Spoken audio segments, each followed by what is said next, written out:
Welcome to the unit where you will be introduced to 7th grade proportional relationships.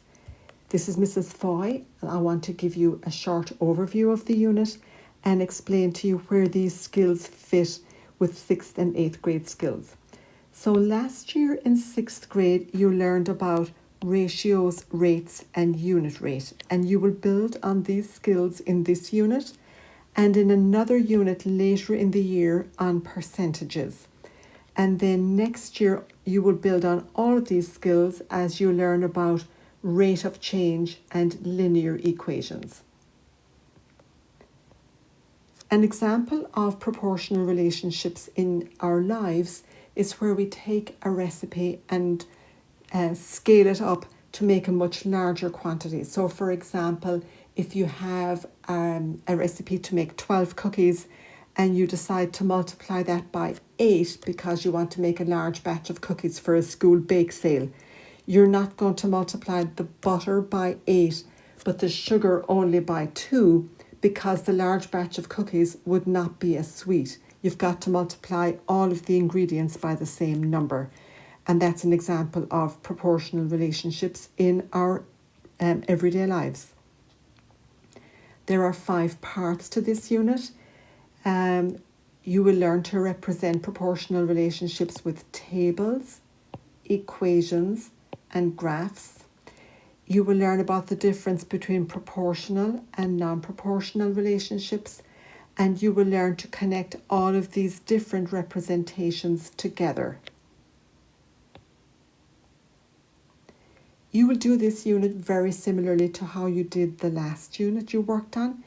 You'll follow the lesson routines, attend class meetings, and follow the weekly calendar to see when various assignments are due and submit your assignments on Google Classroom. You'll watch videos, you'll take notes and do some practice. One change is that the notes and practice will be in a single document to make it easier for you to access. And as you watch the video, you'll take notes, and at the end of the video, you're prompted to summarize the key concepts in the video in your own words.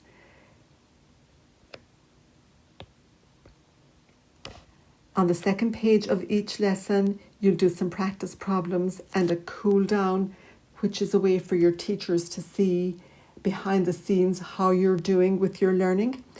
And if you need more practice, there's Khan Academy and sometimes some other practice on page 2. At the end of each part, and there's 3 or 4 lessons in each part, at the end of each part, you will have a key assignment which you will turn into your teacher on Google Classroom. And at the end of the entire unit, there will be a summative assessment for the unit. Before you start the unit, I'd like you to think about setting a personal learning goal for yourself, not necessarily a math goal, but a learning goal to make you a more effective learner. So perhaps skills that you might want to work on might be summarizing the lesson in your own words, in your notes, or maybe participating more in class discussions, providing all evidence of your calculations, not doing your work in your head, but actually writing down your steps as you solve a problem so that you can go back and check it. And especially if you have an error, you can go back and see where you made the error.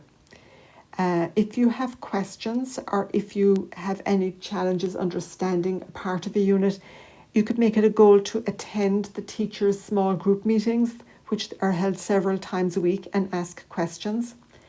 I suggest you at some point in the year set a goal to organise all of your work so that you can refer back to it later and not throw it out at the end of each lesson, but keep it in a file so that when you're building on skills, you can look back and review skills you learned earlier.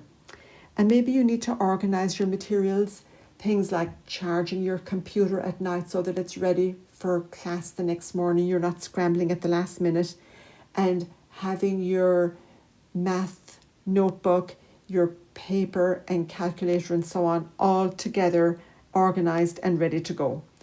If you'd like to work on different skills, I have copy of a poster here, you could get some ideas for that. Or maybe you've got a goal of your own that you're already thinking about. Enter your goal when you get to the unit, and your teacher will revisit these throughout the unit. And I wish you every success with the unit on proportional relationships.